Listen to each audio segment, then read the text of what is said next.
Hello and welcome to Caregivers Connect, a special Giving Tuesday live stream event. I'm Marie Falbo. For the next 45 minutes, you will hear from 3 caregivers about how Alzheimer's disease has impacted their lives. We'll also speak with Ken Zaentz, President and CEO of Alzheimer's New Jersey, about the support they provide. So without further ado, let's meet tonight's panelists. First, we have Kristen Davey.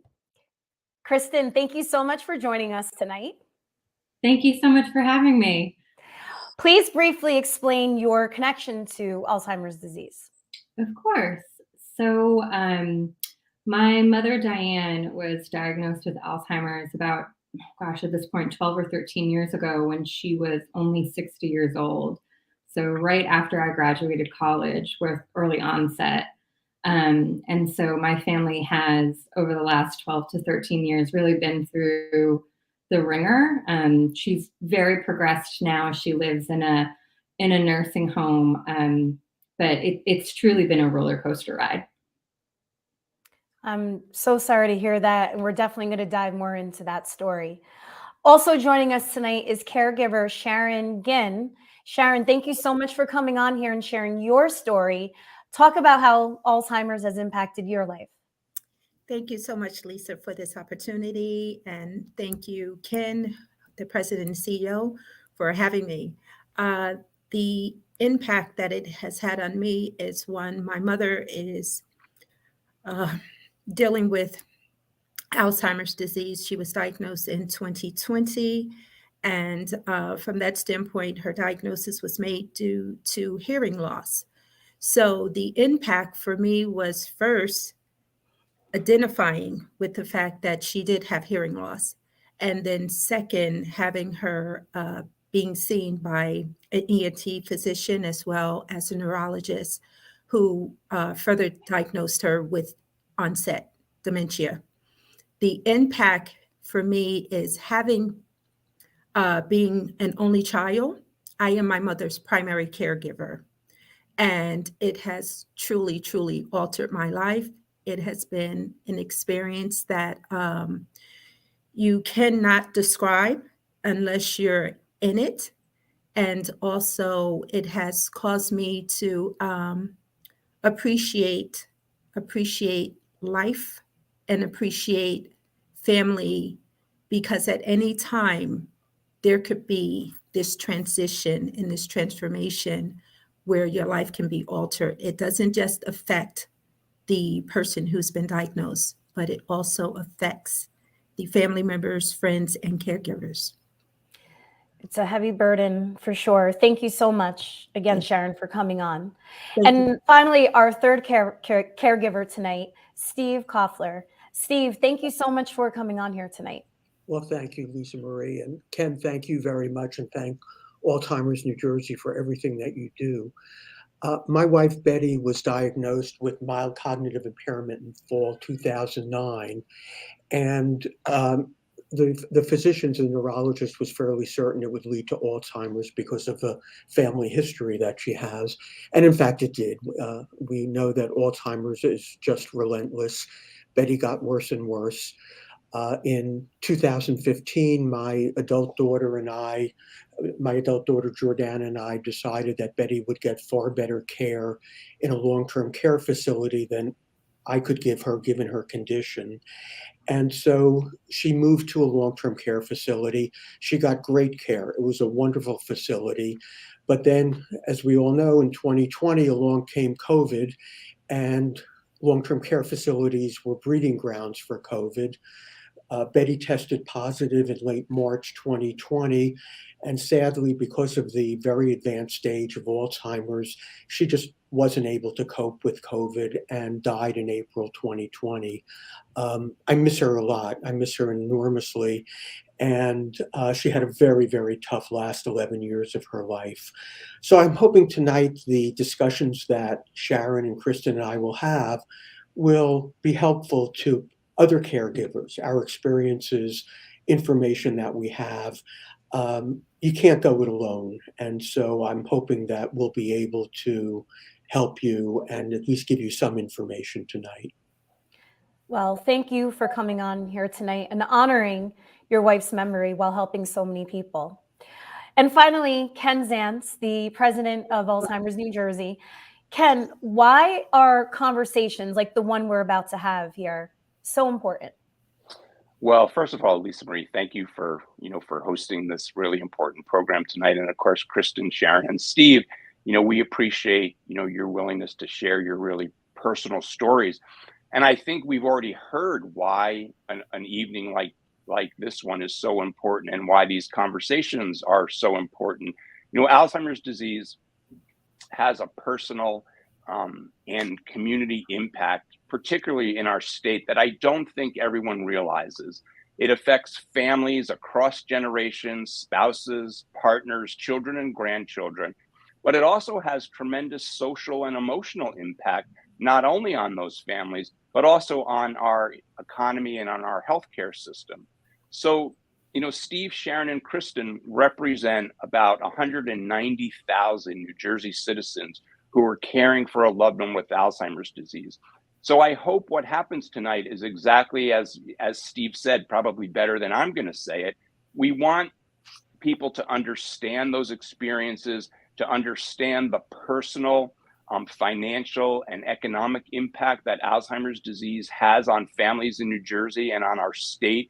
And we also want people who are out there right now watching this, who are caregivers themselves, knowing that they do not have to face this disease alone. So all of those things are just so important and so much a part of the work that Alzheimer's New Jersey does. Thank you, Ken. Well, tonight is Giving Tuesday, and we chose to do this in a very special way on this special night. And we encourage everybody to visit alznj.org for more information and to donate, so Alzheimer's New Jersey can continue to provide the support and programs that you're about to hear tonight. So I want to dive into the first time you realized that your loved one was having issues. And Sharon, I'm going to start with you because I just thought in your intro, it was so interesting to hear how your mother was diagnosed via her going to the doctor for another issue. Yes. But did you have an inkling something bigger was going on? I did not, to be honest. Lisa, I was just concerned because my mom was playing the television very loud. She would have her music. She loved listening to the radio, and the volume would be very loud. And it was concern for me. And I would say to her, Mom, why is the television so loud? And she would become very argumentative with me. It's not loud. What are you talking about? And so that was a major concern for me. And that's when I took the initiative to call an ENT and have her assessed. And the determination was made that she had hearing loss. But it was about 3 years before my mother would have accepted the fact that there was hearing loss. I had taken her to 2 separate ENT specialists to make that diagnosis and to confirm that it was happening. And she would not accept it until she began to become isolated. And they had also expressed to me that during that isolation period, that if you notice her moving forward to any parties, it's because she cannot hear them. And before she would acknowledge that she's not able to hear, you will see her body gestures and she would move inward to hear what one was saying. So for me, that's how I recognized that there was an issue, through the fact of the volume in the television, the radio, and then speaking to her. And she would constantly say to me, what? Ask that question. And I was like, you cannot hear me? And she's like, what? You're just speaking too softly. You speak too soft. And with all of those factors in place, that's how we came about the diagnosis for my mom. So interesting. Kristen, I want to bring you into this because your mother got diagnosed when you were so young. Yeah, I was 20, I think freshly 22. And I would say I was commuting into the city at that point for work. I'm a publicist, and I've grown up in the same town my entire life. My family, until 2020, lived there for 35 years, and my parents would come and pick me up. They were both retired at the time. They would come and pick me up from the train station when I came home from work, and there were a few times where my mom would turn to me and say, "How do I get home? Is this the right turn?" And it was so strange to me because there was no rhyme or reason as to why she wouldn't be able to understand a route home that she had taken countless times before. And we started noticing, pots left on the stove when the stove was on, and they would bubble over, or doors were left unlocked. The dogs would spend an hour or two in the backyard because she would forget to bring him in.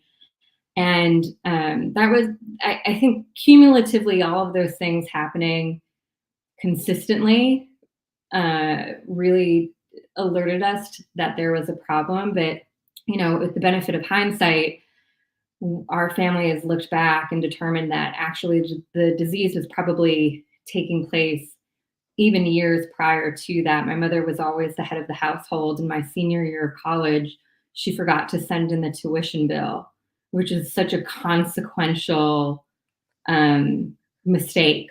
Everything turned out fine, spoiler, but it was so unlike her. And at the time, we chalked it up to just sheer forgetfulness. It was a hiccup. But looking back, we think that there were actually signs beforehand that she either dismissed or frankly just hid out of shame and fear. Yeah, well, because life is hectic, right? Yeah. So you're running around, you're balancing a million and one things. You forget things a lot. Everybody does, right? Your keys, your cell phone, vital things you leave on the counter. So yeah, maybe sometimes you just chalk it up to life, right? So that's what makes the diagnosis, I think, even scarier. Well, thank you, Kristen. Steve, how about you? When did you notice the change in your wife? Well, I think in early fall 2009, independently, Jordana, my daughter, and I both noticed some significant changes in Betty, in her demeanor, in her, there was far more lethargy. She was far less outgoing. She was far less interested in doing things that she typically loved to do. And she just wasn't herself. I thought it was clinical depression because shortly before then, there were two very significant negative events. One was that her cousin died, and she was very, very close to her cousin, and that affected her a great deal. And second, she was in a car accident that was her fault. And so I thought because of those two events, she was depressed. I spoke to her primary care physician, who suggested that we see a psychiatrist. Betty recognized that there was a problem, and she was willing to see the psychiatrist. And so we did. The psychiatrist said no depression, and he recommended that we see a neurologist. We did that. The neurologist then wanted Betty to undergo cognitive testing. So she went through a battery of 8 hours of cognitive testing with a clinical psychologist. The result was the diagnosis was mild cognitive impairment that both the neurologist and the clinical psychologist thought would lead to Alzheimer's because she has a family history. Her mother died from Alzheimer's, her grandmother died from Alzheimer's, some of her great uncles died from Alzheimer's. And so, sadly, the torch was passed to Betty. Look, no disease is good. I hope none of us ever has to face any disease. But there's a tangible way of knowing if you have cancer. There's a cancerous tumor. There's a tangible way of knowing whether a person has heart disease. There's a blockage in the artery. There is no tangible evidence that can determine whether someone has dementia. And so what I would advise or suggest to people is if you notice a change in your wife, husband, mom, dad, friend, that's significant. Depression, a mood change, interest change, don't assume it will go away. Be proactive, see a doctor.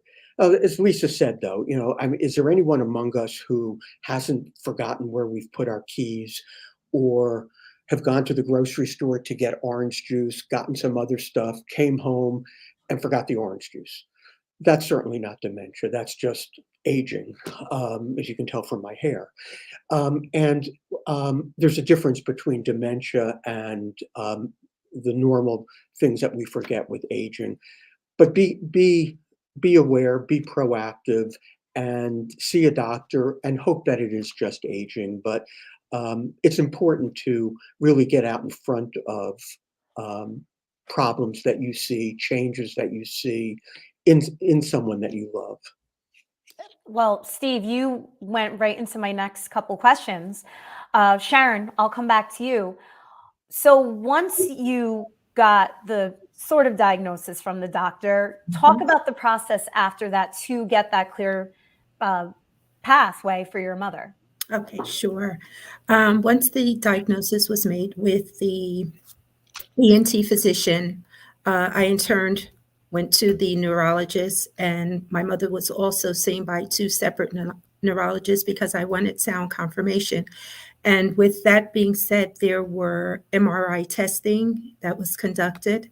There was also CAT scans that were done. And it was determined through the MRIs that my mom had brain shrinkage. And from that point on, we went to the primary care physician, and the primary care physician finalized the diagnosis. And because of my mother still being cognitive, she refused medication. So until today, which is 2.5 years later that the diagnosis was made, we are still not having any result of medication to know if we can, in some way, we can't prevent it, but we can try to slow the progression. And my mother has opted not to take medication to slow the progression. So in the past year, I have seen a decline. So to answer the question, it was through MRI testing, and the MRI testing confirmed the diagnosis. As her primary caregiver, hearing that she doesn't want to take medication to maybe slow things down, how does that make you feel?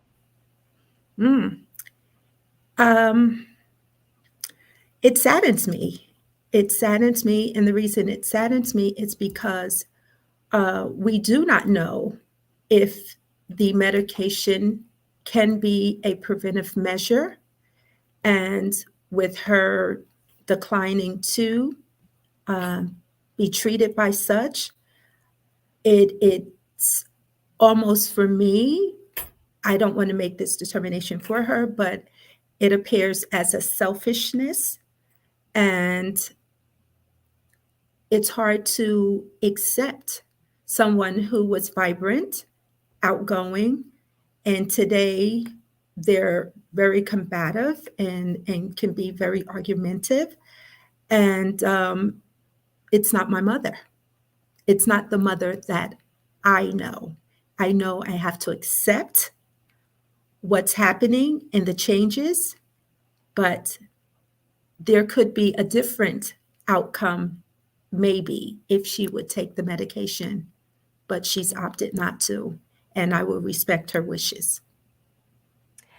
Kristen, I want to bring you in. Talk to us about the process in diagnosing your mother. You're 22, you're fresh out of college, and you have the whole world in front of you, but instead you're hyper-focused on this.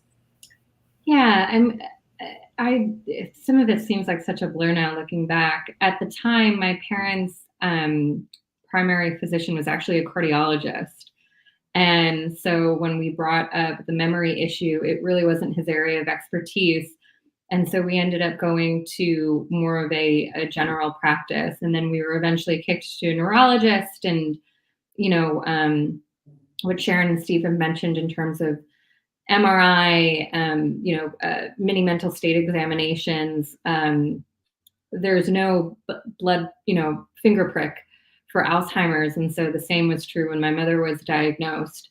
I will say that similar to what we were just discussing, my mother was prescribed medication at the onset of her diagnosis, but didn't choose to take it either. I think for different reasons. The diagnosis was incredibly clear, but at the time, my mother was so young. I mean, no one, most importantly herself, could believe, I think, that it was happening to her. And so we never had the discussion, but what I can only imagine was a bit of shame and fear and nervousness really trickled in to a woman that was usually so confident and vibrant and outgoing. And so we would actually find the medication hidden around the house because she was refusing to take it. It's not pleasant. That there are certain side effects to some of the medications. And at that time, our family really wanted to respect her wishes and keep the diagnosis very close to the chest and protect her dignity. And unfortunately, we were also alone in the, quite frankly, battle to have her physically treat the disease that she had been diagnosed with. So even just getting her to take medications was an uphill struggle every single day.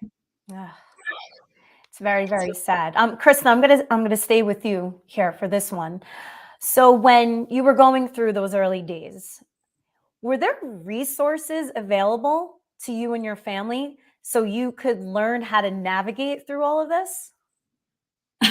None that immediately come to mind. I think I remember having a clear conversation with my family, my brother and my father, about the diagnosis. And then, it felt like there should have been some sort of a natural next step to say, we have to go for checkups every few months. But even finding a neurologist to treat her on an ongoing basis was completely left up to our family.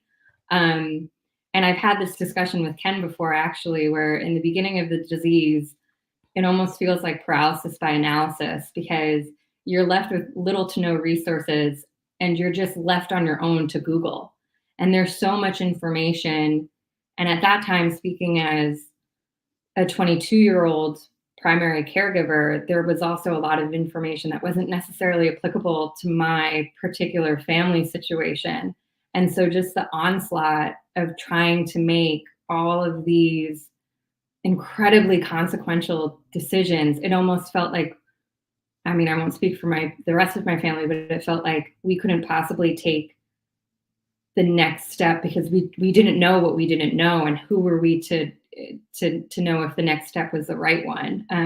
But I can't recall, outside of when I finally found Alzheimer's New Jersey, a particular resource that I could turn to when we received the diagnosis. A lot of it, unfortunately, was left up to our family to just sort of wade through and figure it out on our own. That is so stressful in an already stressful situation. So I can't imagine. Steve, how about you? Did you have any sort of roadmap when your wife was diagnosed? Well, I want to reinforce what Kristen said. Diagnosis of Alzheimer's life-changing, obviously, not just for Betty, not just for the person who has been diagnosed with Alzheimer's, but also for the family. Because all of a sudden, a vibrant, intelligent, successful, outgoing person is on a path that will leave her incapable of doing anything and being completely dependent on someone else. And that someone else, in my case, was me. I was Betty's husband, and I'm still Betty's husband. And I'm the primary caregiver. I never went to school to learn how to deal with Alzheimer's. No one ever told me about what needed to be done. What can I do? How can I provide her help and support? I think one of the problems is that the physicians focus on the medical aspects, and obviously that's their job. That's okay, but they don't provide any guidance to the family. They don't say, Betty, Steve, I'm really sorry. Betty, you have mild cognitive impairment. We think it's going to lead to Alzheimer's. And this is what I think you should read. This is people who I think you should talk with. There's an organization in New Jersey called Alzheimer's New Jersey. My suggestion is that you get in touch with them.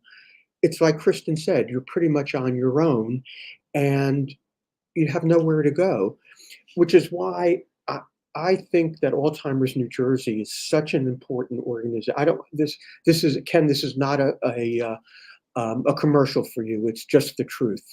Alzheimer's in New Jersey is such an important organization. The first time I called, I spoke with someone for over an hour. He just stayed on the phone with me. We pretty much bonded. Unfortunately, his wife also had Alzheimer's, and so we were able to create a friendship over that. But he spent over an hour, and that's not atypical. People at Alzheimer's New Jersey are very caring. They provide a great deal of help. There's a helpline there. They do consultations. They oversee support groups. They have extraordinary educational programs about the disease itself, about being a caregiver, about training, about safety issues, which are so important. They have a respite scholarship, or I'm not sure what it's called. I would, for people who are listening in, if you've not taken advantage of Alzheimer's New Jersey, I would strongly encourage you to do that. They're just an extraordinary organization. And, some of us, unfortunately myself included, think we're tough guys. We can do everything by ourselves. We can't. There's an old African proverb which says that it takes a village to raise a child. Well, it also takes a village to care for someone who has Alzheimer's. You can't do it alone. Take advantage of Alzheimer's New Jersey. I can't say enough good things about them. They're really a top-notch organization, and they've provided such good information and such good services, and they deserve our support. Well, thank you for that wonderful testimony. We certainly didn't ask for that, but I know Ken loves it. And for those watching, you could visit alznj.org for more information on their programs, resources, and also to donate tonight on Giving Tuesday. Sharon, how about you? When you got the diagnosis, did you have any sort of help in navigating your new life?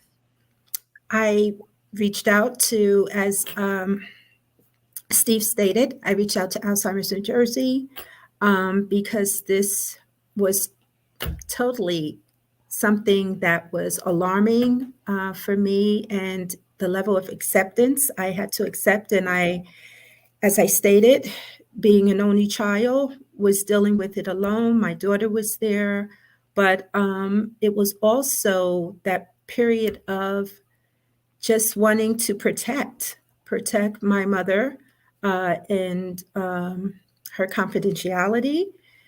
So I did do my research, as Kristen stated. I went on Google and I put in dementia and I put in Alzheimer's, and there it was, Alzheimer's of New Jersey. And I reached out to them, and they informed me that there was a support group.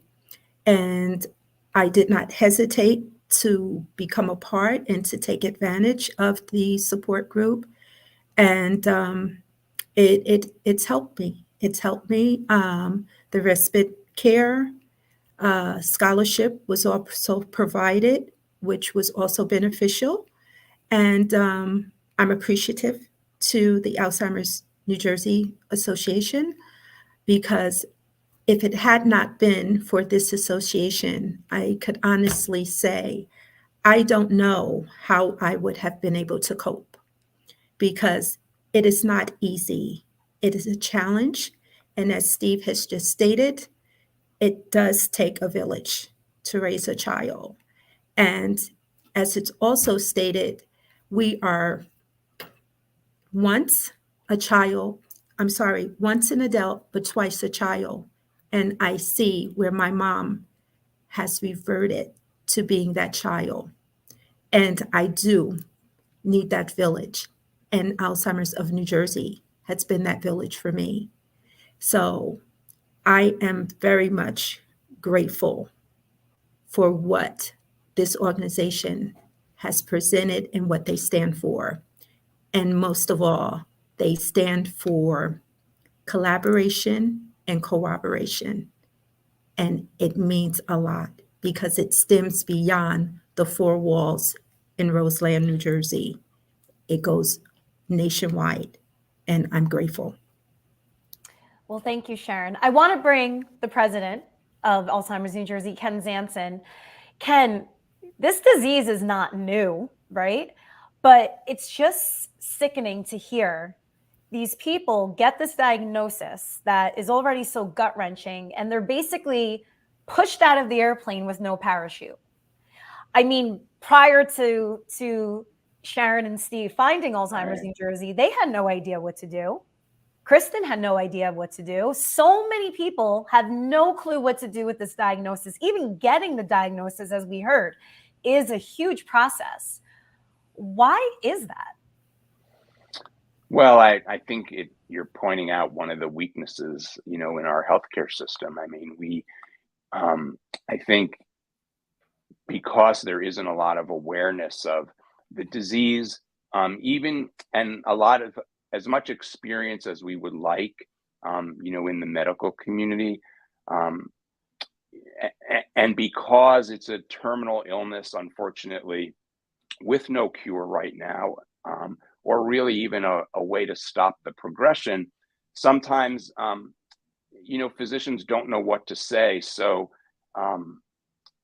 they, so they don't and aren't aware of, providing some of the resources that possibly could be provided. But I think it is important for families to know that there is help out there. And Steve said it best before. I mean, if it was just a referral to Alzheimer's New Jersey, that would be so helpful, after the diagnosis. So it's it's a complicated disease. It is difficult to diagnose, although we're certainly much better at doing that than we were before. I think there's a lot more physician education that's needed, and I think that would really help.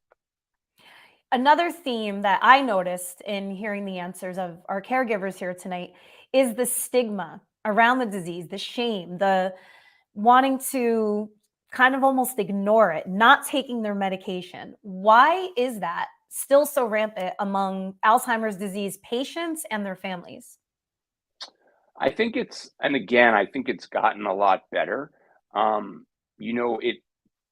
It can be embarrassing, I think, when when your loved one is acting inappropriately. I think that I think we don't, because the disease is not physical, at least in the early stages. I think people are, embarrassed, and they want to keep it private. And they're losing these connections, these lifelong connections with a loved one. And so there's so much emotion involved in it. So I think that is really, that's really part of what happens. We want people to know, though, that there is help out there, that people can turn to Alzheimer's New Jersey. And while we can't cure the disease today, and, we can't slow down the progression of the disease, there are things that we can do to help families live with better quality of life. And that's what we try to do, as an organization. We want to be that touch point. We want to be that support system for families out there who are going through this. Again, I encourage everyone watching to please visit alznj.org.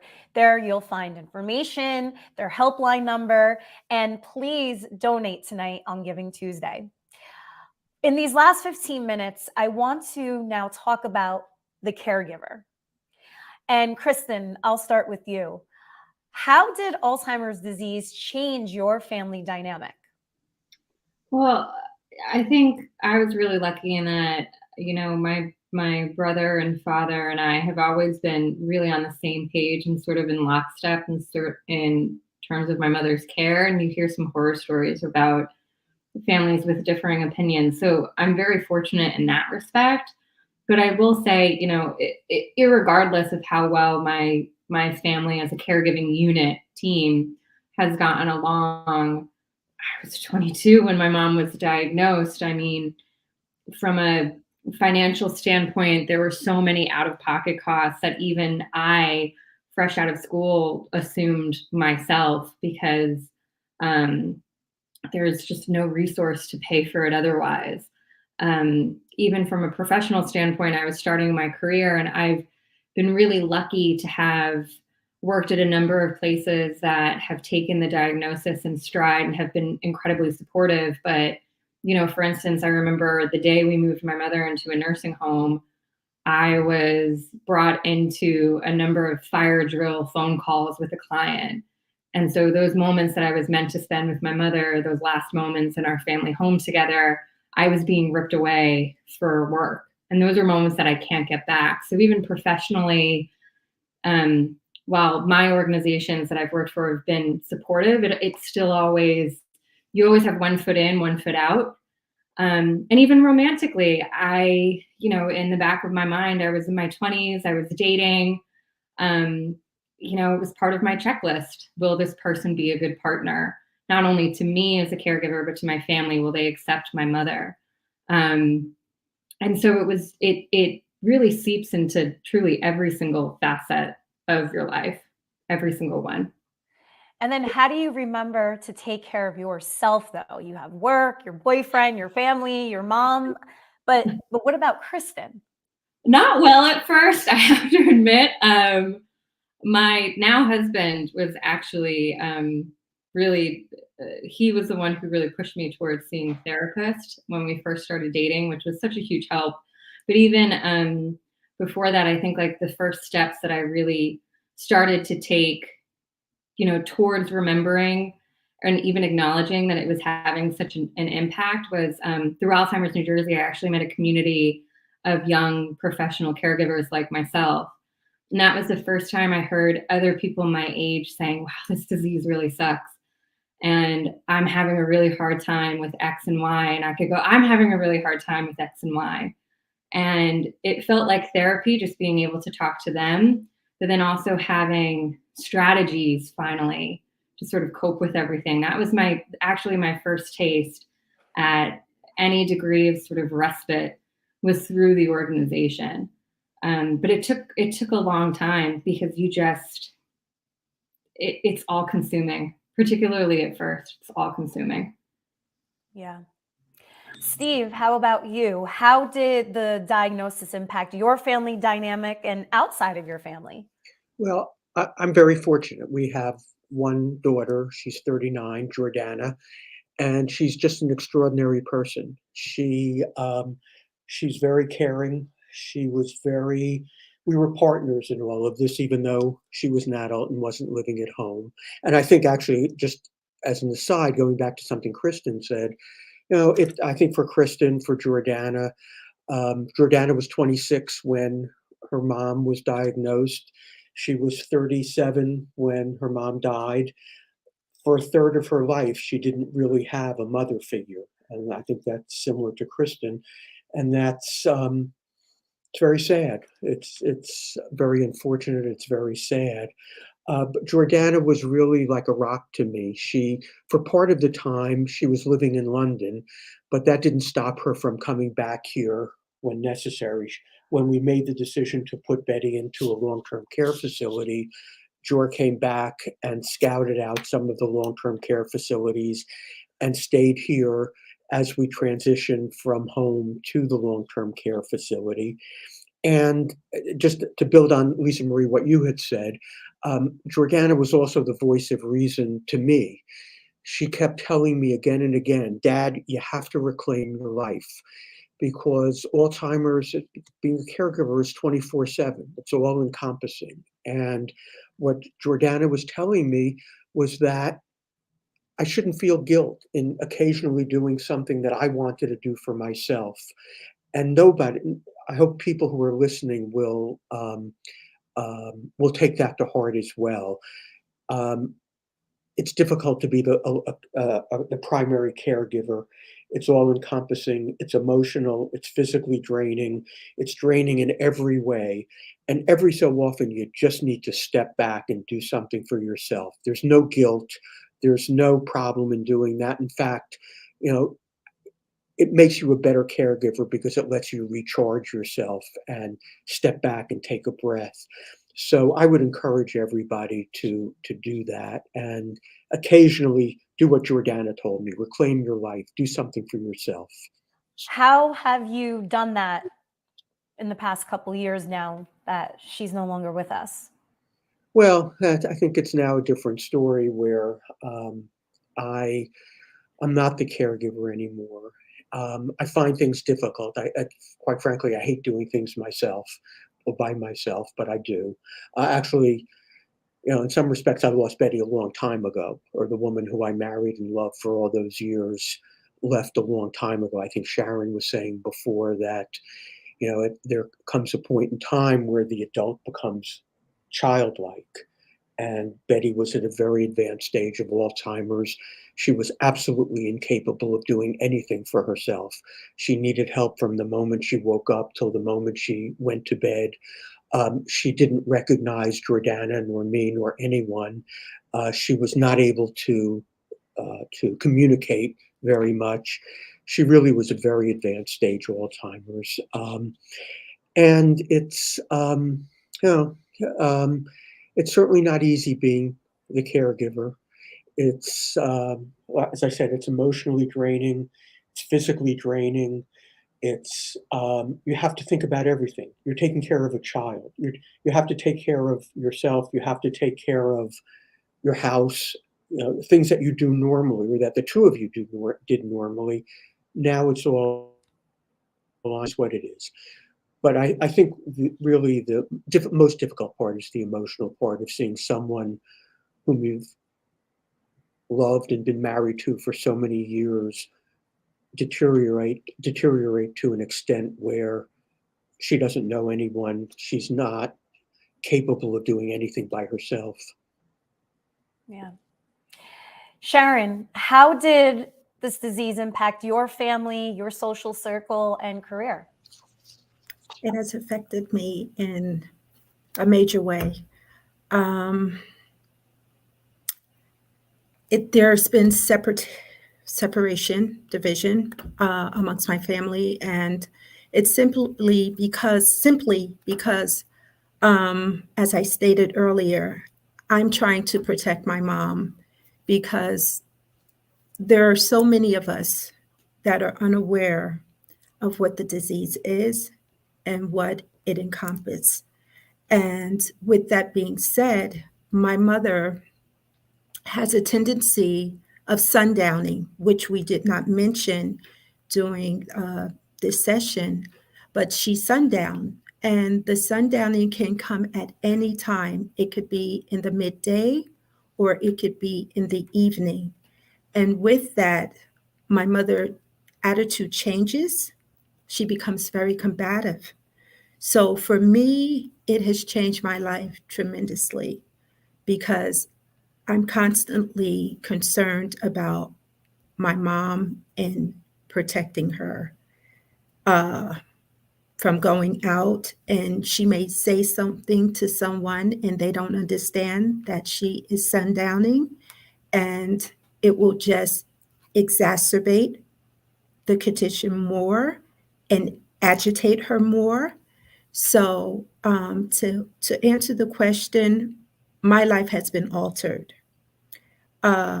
It's altered my life so much that just recently I was employed and I had to make a decision. And unfortunately, the company made the decision for me. And it was a contingent assignment, which would have become a permanent assignment, but they opted to release me from that assignment. And it was a blessing in disguise because I needed to make a choice whether to be home with my mom or to go out and continue to work. And as Steve said, it affects us economically as well, because in doing so, I had additional caregivers to come in, and they needed to be compensated. So what insurance wasn't paying for, I was paying out of pocket, and it became very costly. So the decision of being released by the employer, instead of it being a negative, it was a positive for me because it allowed me to be home with my mother and to take care of my mom. My social life, I am getting back out there. As Steve also mentioned, his daughter reinforced that you have to live. And in doing so, I have become a volunteer with the South Orange Performing Arts Center, and that is my outlet. That is my outlet to have a social life, to connect with others, to, as I would use as my quote for Sharon, is to live and to love to the fullest. And that allows me to do such. That is a beautiful note to end on, Sharon. Thank you so much. Really quick before we wrap, Steve, I'll come back to you. Very quickly, any advice for those watching that are just entering this caregiver journey? What do you want them to know? Well, several things, I think. Number one, you can't do it alone. Like we said before, it takes a village to help someone. Don't think that you're a tough guy and that you can do it yourself. You need support. Second, take advantage of Alzheimer's New Jersey. Again, they're an extraordinary organization. Third, I'm sure everyone has family who gives them support, friends who give them support, but sometimes you just have to talk to someone, another caregiver, another person who is a caregiver for someone who has Alzheimer's, because you just need to talk to somebody who's been there, who you can commiserate with, who you can talk to. Second to last, take care of yourself. And then finally, Sharon talked about sundowning, and that's obviously something very significant. People, sometimes I think you may be in a situation where the person who you love and who you're taking care of tells you that he or she hates you and that you get out of here and curses at you. Know that that's not the person. That's the Alzheimer's that's talking. And last, always treat the person with who your loved one, the person who has Alzheimer's, with dignity, with respect. Betty used to tell me occasionally, "Gee, I just talked to my mother, and so and so and so."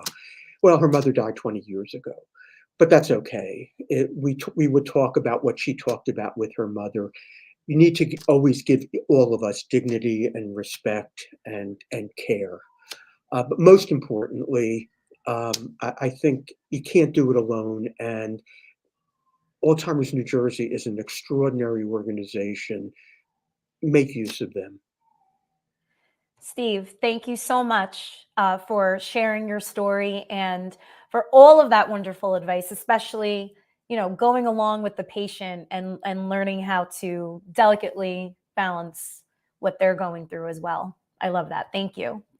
Kristen, finally, any last thoughts that you want that 22-year-old that's in your shoes watching this? What do you want them to know? I think looking back, going through this process taught me a lot about how I grieve, how different people grieve, how my father grieved, how my brother grieved, how her family grieved, her friends grieved. And it's very different for every single person. And like Steve touched on a little bit, there needs to be that understanding, and more importantly, grace.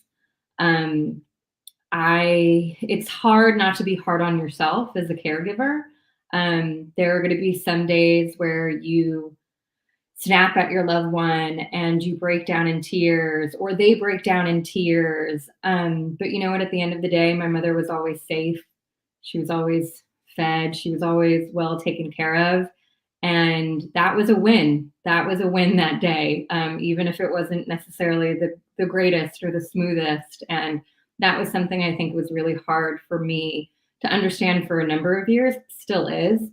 But to have a bit of grace with yourself and understand that there is a community of people that exists through Alzheimer's New Jersey in particular who are going through all of these motions right there with you, and you can lean on them. I think that's incredibly important. Kristen, thank you so, so much. You're such an inspiration, and best of luck to you and everything you do. Thank you. Ken, before we sign off for the night, anything that you would like our audience to know? Well, look, I've sort of sat here in sort of awe of the courage and compassion that Kristen, Steve, and Sharon have expressed in what is a very challenging situation for us as an organization. It's really an honor to be trusted as they've trusted us, and as so many other families have, to really be part of their families and to help them through the challenges of this disease. But I guess I'd be, because it's Giving Tuesday, I just want to end by saying, we can't do what we do without charitable contributions. And, that's what Giving Tuesday is all about. This day really puts an emphasis and a recognition on the importance of what we can all achieve through charitable contributions.